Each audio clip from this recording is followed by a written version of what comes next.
नमस्कार। आप सभी का स्वागत है किस्से और कहानियों में टेल्स फ्रॉम द हार्ट। आज हम विष्णु पुराण भाग 9 के बारे में बात करेंगे और जो आपको ये भाग अच्छा लगता है तो please like, share and subscribe करें और कमेंट बॉक्स में विष्णु भगवान की जय जयकार अवश्य करें और श्री विष्णु का आशीर्वाद आप सब पर बना रहे, ऐसी मेरी शुभकामनाएं। विष्णु पुराण भाग 9। महाराज दशरथ ने पुत्र कामेष्टि यज्ञ बिना किसी विघ्न बाधा के पूरा कर लिया। यज्ञ कुंड से अग्निदेव खीर का पात्र ले प्रकट हुए और उन्होंने यह पात्र राजा दशरथ को प्रदान किया। दशरथ ने यह खीर आधी आधी कौशल्या और कैकेयी में बांट दी। राजा दशरथ की 3 रानियां थीं, कौशल्या, कैकेयी और सुमित्रा। कौशल्या और कैकेयी ने अपने अपने हिस्से से थोड़ी खीर सुमित्रा को भी दी। चैत्र शुक्ल नवमी के दिन कौशल्या के गर्भ से विष्णु नीलमेघ कांति के साथ श्री राम के रूप में अवतरित हुए। कैकेयी के गर्भ से विष्णु के शंख और पद्म के अंश लेकर भरत प्रकट हुए। शेषनाग का अंश लेकर स्वर्णिम वर्ण के लक्ष्मण तथा विष्णु के चक्र और गदा के अंश से माणिक कांति वाले शत्रुघ्न सुमित्रा के गर्भ से पैदा हुए। चैत्र शुक्ल नवमी को कौशल राज्य भर में राम नवमी के रूप में आनंदोत्सव मनाया गया। इतने में तीसरा चैत्र आ पड़ा। अयोध्या नगर में चक्रवर्ती दशरथ के ज्येष्ठ पुत्र का जन्मदिन बड़ी धूमधाम से मनाया गया। चैत्र पूर्णिमा की दुधिया चांदनी रात में दशरथ अपने महल में अपनी रानियों, चारों पुत्रों, मंत्री, सुमंत्र, राजा बंधुओं तथा अंतरंग सखा भद्र के साथ मिष्टान भोज करने लगे। कौशल्या राम को गोद में लेकर चंद्रमा को दिखाते हुए खिलाने लगी। राम चांद को लेने की जिद करने लगे और उसके लिए रोने लगे। उन्हें कई प्रकार से मनाया गया, फिर भी उन्होंने रोना बंद नहीं किया। इस पर सुमंत्र ने एक आईना मंगवाया और इसमें चांद का बिंब दिखवाया। तब राम प्रसन्नता के मारे उस आईने में चंद्र तथा अपने को देखते हुए रामचंद्र कहकर अपने नन्हे हाथों से तालियां बजाने लगे। उस दिन से वे रामचंद्र कहलाए। इसके बाद भद्र ने राम को गोद में लेकर आईना दिखाते हुए पूछा, अब तो बताओ। तो राम ने उत्तर दिया, रामभद्र। इसलिए वे रामभद्र भी कहलाए। तभी लक्ष्मण, भरत और शत्रुघ्न रामचंद्र के साथ आकर खड़े हो गए। आईने में चांद का बिंब छत्र जैसा दिखाई पड़ने लगा और पूरा दृश्य रामचंद्र के राज्याभिषेक जैसा प्रतीत हो रहा था। दशरथ के आनंद की कोई सीमा न रही। तीनों माताएं फूली न समाई। राजकुमार धीरे धीरे बढ़ने लगे। लक्ष्मण छाया की भांति सदा रामचंद्र के पीछे रहने लगे। उनके पीछे पीछे भरत और शत्रुघ्न जुड़वे भाई के समान एक साथ खिलते हुए चलते। वैसे वे 4 भाई, पर वे सब मिलकर एक संपूर्ण रूप में दिखाई देते थे। चारों राजकुमारों ने ब्रह्मर्षि वशिष्ठ से सारी विद्याएं सीख ली। रामचंद्र जी ने छोटी अवस्था में ही समस्त शास्त्र, वेद, वेदांग, धर्मसूत्र, योग, रहस्य आदि का ज्ञान प्राप्त कर लिया। वशिष्ठ ने एक दिन रामचंद्र को समझाते हुए कहा, रामचंद्र, तुम्हारे वंश का मूल पुरुष सूर्य है। तुम रवि राम हो, इक्ष्वाकु वंश के सिरमौर हो। तुम्हारे परदादा महात्मा रघु बड़े यशस्वी थे। तुम रघुकुल के चंद्र हो, रघुराम हो।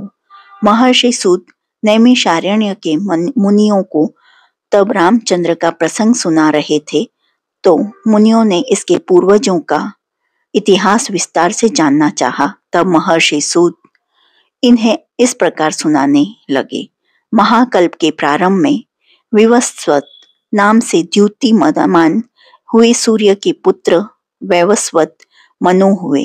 वैवस्वत मनु के इक्ष्वाकु आदि 10 पुत्र हुए। वे सब महान चक्रवर्ती हुए और उन सब ने इस पृथ्वी पर हजारों वर्षों तक राज्य किया। इक्ष्वाकु वंश में दिलीप और रघु बड़े ही प्रतापी धर्मात्मा चक्रवर्ती के रूप में यशस्वी हुए। महाराजा दिलीप ने संतान प्राप्ति के लिए अपने कुल गुरु वशिष्ठ की सलाह मांगी। उनके आदेशानुसार राजा राम के धेनु की अंश नंदिनी की बड़ी श्रद्धा भक्ति के साथ सेवा अर्चना करने लगे। एक दिन महाराजा दिलीप नंदिनी को जंगल में चरा रहे थे। नंदिनी चरते चरते एक गुफा में चली गई। उस गुफा में एक सिंह था। उस सिंह ने नंदिनी को पकड़ लिया। दिलीप ने सिंह पर बाण चलाना चाहा, किंतु उनका हाथ रुक गया। सिंह ने कहा, हे राजन, यह गाय मेरे लिए आहार बनकर आई है। आपका मुझे मारना अधर्म होगा, इसलिए आपके हाथ रुक गए।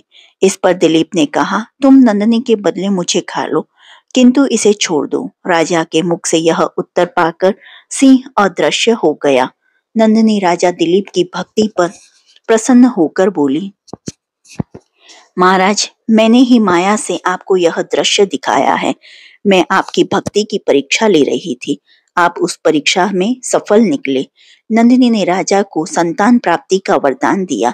महाराजा दिलीप के पुत्र महाराजा रघु हुए। ये दानवीर के रूप में विख्यात हुए। एक बार एक तपस्वी राजा के अतिथि बनकर आए।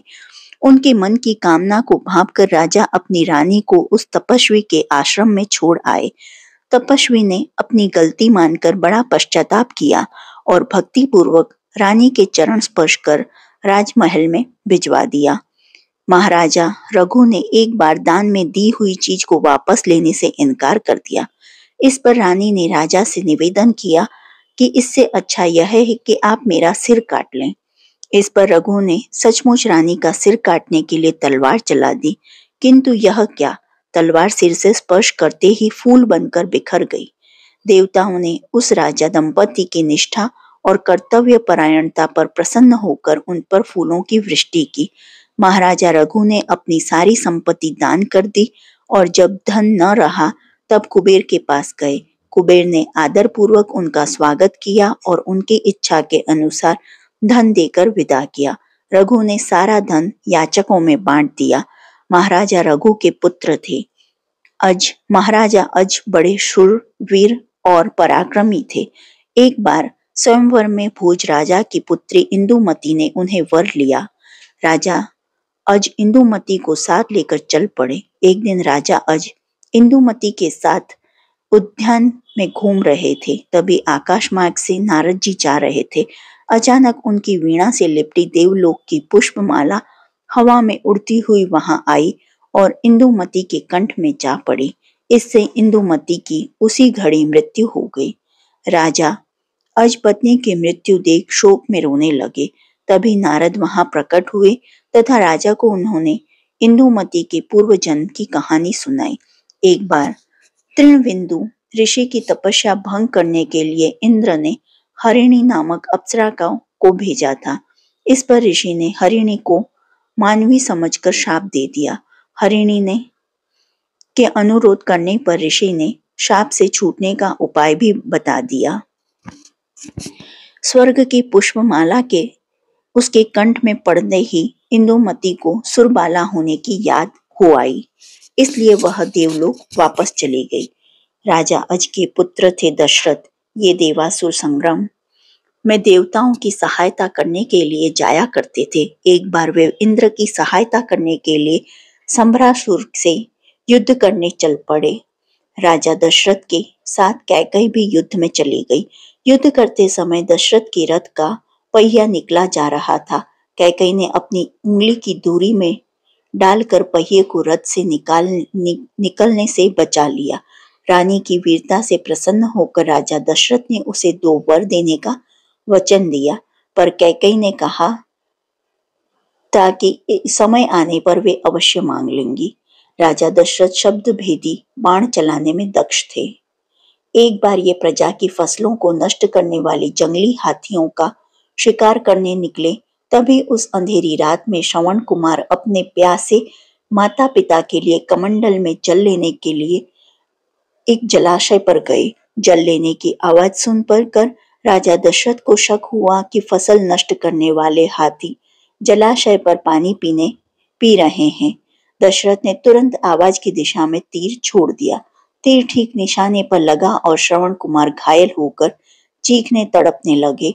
श्रवण कुमार की चीख सुनकर राजा दशरथ चौंक गए और शीघ्र ही दौड़कर उसके पास पहुंचे। मरते हुए श्रवण कुमार ने दशरथ से अपने प्यासे माता पिता को जाकर जल पिलाने का अनुरोध किया। उन्होंने उन्हें पहले जल पिलाया, फिर दुर्घटना की सारी कहानी सुना दी। पुत्र शोक में बिलखते हुए श्रवण कुमार के माता पिता ने शाप देते हुए कहा, हे दशरथ, आप भी मेरे ही समान पुत्र के शोक में अपने प्राण छोड़ेंगे। इतना कहकर मुनि दंपति ने अपने प्राण त्याग दिए। सूर्यवंशी राजाओं में शरणागत की रक्षा के लिए राजा शिवी विशेष रूप से विख्यात हुए। राजा शिवी की परीक्षा लेने के लिए इंद्र कबूतर तथा अग्निदेव बाज बनकर इनके पास एक बार आए। बाज कबूतर पर झपट रहा था और कबूतर रक्षा के लिए शरण ढूंढ रहा था। तभी कबूतर शरण लेने के लिए राजा शिवी की जांघ पर जा बैठा। राजा शिवी ने उसे रक्षा का वचन देते हुए बाज से कहा, कबूतर अपनी प्राण रक्षा के लिए मेरी शरण में आया है, अतः इसकी रक्षा करना मेरा धर्म है, लेकिन साथ ही मैं तुम्हारा आहार छीनना नहीं चाहता। इसलिए हे बाज, तुम इस कबूतर के वजन के बराबर मेरी जांघ का मांस खा लो। बाज ने राजा शिवी की बात मान ली। तराजू मंगाया, एक पलड़े पर कबूतर बैठ गया और दूसरे पर राजा शिवी अपनी जांघ का मांस काटकर चढ़ाने लगे। दोनों जांघों का मांस चढ़ाने पर भी कबूतर का वजन भारी ही रहा। तब राजा शिवी ने तराजू पर अपनी देह चढ़ा दी। राजा शिवी के त्याग और दानवीरता पर प्रसन्न हो इंद्र और अग्नि अपने असली रूप में आ गए और उन्हें अनेक वर दिए।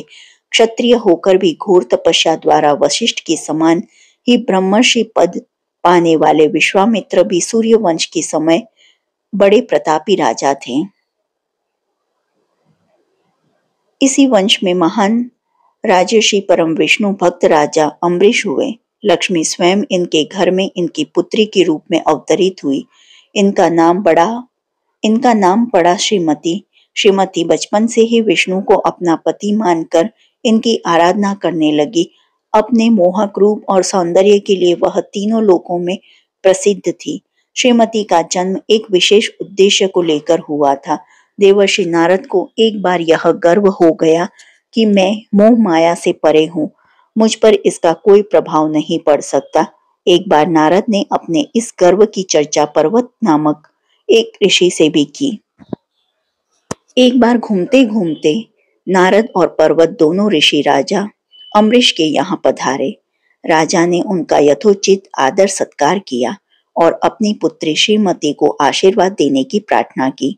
जब श्रीमती ने आशीर्वाद लेने के लिए दोनों ऋषियों को प्रणाम किया, तभी उन दोनों पर विष्णु की माया छा गई। वे दोनों श्रीमती का सौंदर्य देखकर सारा ज्ञान भूल गए। उससे विवाह करने को दोनों आपस में लड़ने लगे। राजा अम्बरीश को ऋषियों के इस व्यवहार पर बड़ा आश्चर्य और दुख हुआ। श्रीमती के अनुरोध पर अम्बरीश ने उसके विवाह के लिए स्वयंवर की घोषणा कर दी। स्वयंवर की घोषणा सुनकर दोनों ऋषि वहां से चले गए। स्वर्ग में वापस जाकर भी नारद श्रीमती को भूल न सके। उससे विवाह करने के लिए विष्णु ने अपना सुंदर रूप देने की प्रार्थना की। इधर पर्वत ईर्ष्यावश विष्णु से यह अनुरोध करने आया कि स्वयंवर में जाने के लिए वे नारद को बंदर का मुख दे दें। विष्णु ने पर्वत की यह बात मान ली। जो आपको यह भाग अच्छा लगा हो तो please like, share and subscribe करें। देखने के लिए धन्यवाद। जय हिंद, जय भारत।